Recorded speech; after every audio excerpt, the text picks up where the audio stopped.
चलिए तो वीडियो को स्टार्ट करते हैं। सबसे पहले पाठ्य योजना में लेसन प्लान में ये सब भरना होता है। तो पाठ्य योजना क्रमांक जो है आप फर्स्ट डे क्लास करवाने जा रहे हैं तो आप वहाँ पे 1 2 3 जो भी होगा वो डाल सकते हैं। और दिनांक दिनांक आप जो भी स्कूल में आपका इंटर्नशिप लगा होगा और जिस डेट से लगा होगा पढ़ाना स्टार्ट किए होंगे तो आप उस दिन का डेट भरना स्टार्ट कर देंगे। फिर आगे विद्यालय का नाम, आप जो स्कूल में पढ़ाने गए होंगे तो आप उस विद्यालय का नाम यहाँ पे भर देंगे। फिर है छात्राध्यापक का नाम, अब मतलब आपका खुद का नाम। और फिर है विषय, मेथड पेपर, आपका जो मेथड पेपर होगा आप यहाँ पे वो भर देंगे। जैसे मेरा गणित था, मैथ था, तो मैंने मैथ भरा।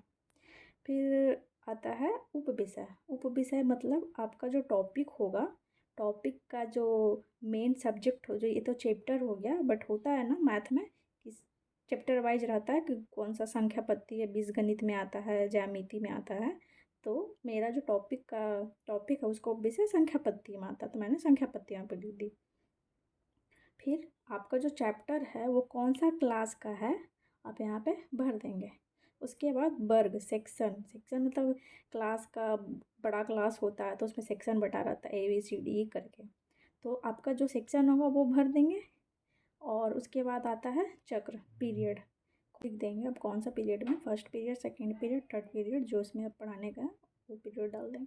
फिर है अवधि, ड्यूरेशन, आपका क्लास का टाइमिंग कितना है, 1 घंटे कितना मिनट का होता है वो आप वहाँ पे लिख देंगे। फिर प्रकरण, आप जो सब्जेक्ट टॉपिक पढ़ाएंगे वो वहाँ पे लिख देंगे। फिर आता है सामान्य उद्देश्य, जनरल ऑब्जेक्टिव्स। उद्देश्य जो है 2-3 टाइप का होता है। तो सामान्य उद्देश्य जो होता है मैक्सिमम आप 5 लिख सकते हैं या मिनिमम 3 लिख सकते हैं। मैंने यहाँ पे 7 लिखी हूँ। तो अगर आपको मेरे से देख के बनाना होगा तो आप ये 7 में से ऐसा चेंज कर करके 4-5 जो आपको बनाना हो वहाँ पे आप बना लेंगे, भर लेंगे। तो यहाँ पे 7 मैं लिखी हूँ, बाद में मैं आपको वहाँ पे वीडियो में आगे कहीं पे चिपका दूँगी, आप देख लेना और लिख लेना। उसके बाद आता है विशिष्ट उद्देश्य।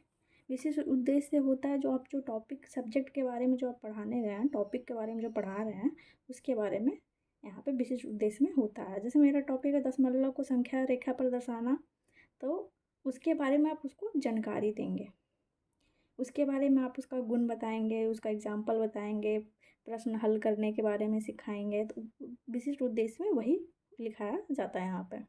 उसके बाद आता है शिक्षण सहायक सामग्री, टीचिंग एड्स। टीचिंग एड्स मतलब आप जो टॉपिक पढ़ाने जा रहे हैं उसमें क्या क्या चीज़ लगता है जिससे बच्चे को आप बढ़िया से समझा सकते हैं। तो सबसे पहले तो चॉक, डस्टर, लपेट श्यामपट्ट मतलब ब्लैक बोर्ड, और चार्ट पेपर में आप वहाँ पे दर्शा के ले जा सकते हैं क्लास में और उससे आप बता सकते हैं जिससे बच्चों को समझने में आसानी होती है।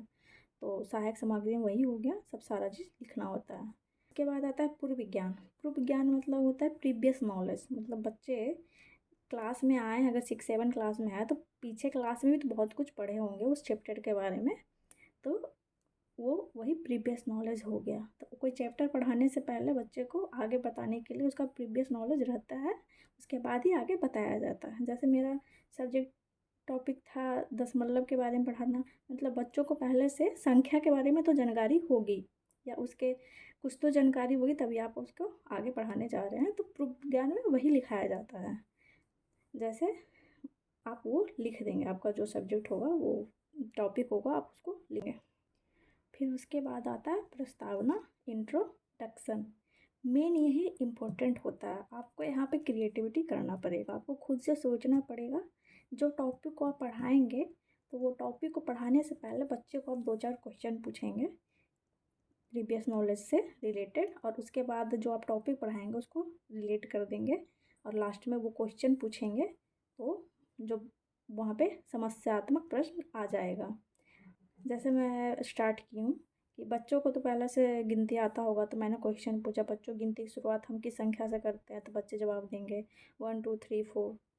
ठीक, फिर मैं क्वेश्चन पूछूंगी इन संख्याओं को जब हम किसी सीधी रेखा या समान दूरी पर लिखते हैं तो उसे क्या कहते हैं, तो उसको आप संख्या रेखा पर दर्शाते हैं। फिर संख्या रेखा पर 0 और 1 के बीच में क्या कोई संख्या हो सकती है? फिर बच्चे आंसर देंगे उसका आधा या 1/2। फिर उसके बाद में फिर क्वेश्चन हम पूछेंगे कि 1/2 को दशमलव रूप में बदलें तो वह क्या कहलाएगा? 1/2 मीन्स आधा, आधा मीन्स 0.5। फिर आप क्वेश्चन पूछेंगे कि 0.5 या 1.2 जैसी दशमलव संख्याओं को संख्या रेखा पर सटीक से कैसे दर्शाया जाता है। यही मेरा मेन टॉपिक था आज का पढ़ाने का, जहाँ पे मैं बच्चों को वहाँ पे को टॉपिक पे लेके आई हूँ। तो बच्चे को दशमलव के बारे में पढ़ाना है और बच्चों को नहीं आता है, तो यहाँ पे टॉपिक पर मैं लेके आई हूँ। उसके बाद आप बच्चे चुप हो जाएंगे क्योंकि वो उसको आता नहीं है और वही टाइप पे हमको पढ़ाना है। तो वही क्वेश्चन आपका समस्यात्मक प्रश्न बन जाता है और अब इसी के आगे आप इस टॉपिक को पढ़ाएंगे।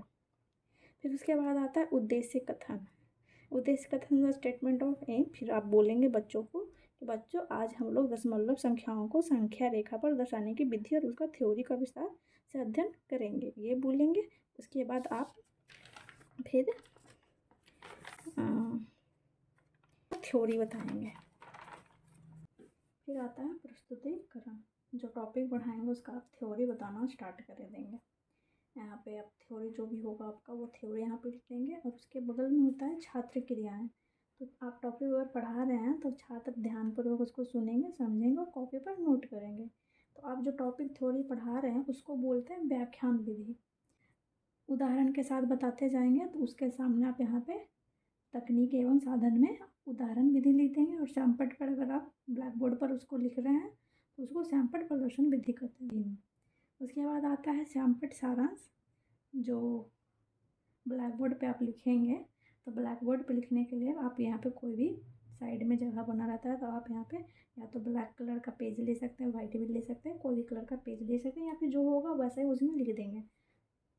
तो उसको लिखने से पहले ब्लैक बोर्ड में लिखने से पहले आप वहाँ पे सबसे पहले उसके ऊपर में डेट डाला जाता है। उसके बाद प्रकरण लिखा जाता है, टॉपिक और जो टॉपिक पढ़ाएंगे उसके बारे में लिखा जाता है। और उसके बाद जो मेन पॉइंट रहता है वो आप वहाँ पे ब्लैक बोर्ड पे आप लिख देते हैं।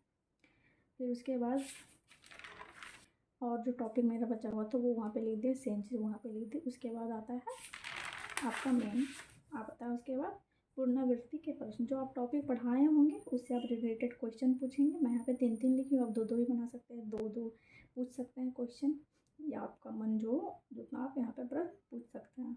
तो 3-3 मैं यहाँ पे लिख दी। फिर आता है मूल्यांकन। मूल्यांकन मतलब जो पढ़ाया फिर वही क्वेश्चन पूछना होता है कि बच्चों को आपने जो पढ़ाया है उनको कितना समझ में आया है। इसके बाद फिर आप होमवर्क देंगे। तो आप जो पढ़ाया है उससे रिलेटेड आपको यहाँ पे होमवर्क दे देंगे। बस इतना ही होता है। अगर आपको इस टॉपिक के सेम टू सेम लिखना होगा या फिर आपको कुछ ज़रूरत होगा तो मैं जितना यहाँ पे लिखी हूँ यहाँ पे वीडियो में सारा चीज़ मैं आपको प्रोवाइड कर दूँगी, आप उसको देख कर लिख लेंगे। Thank you.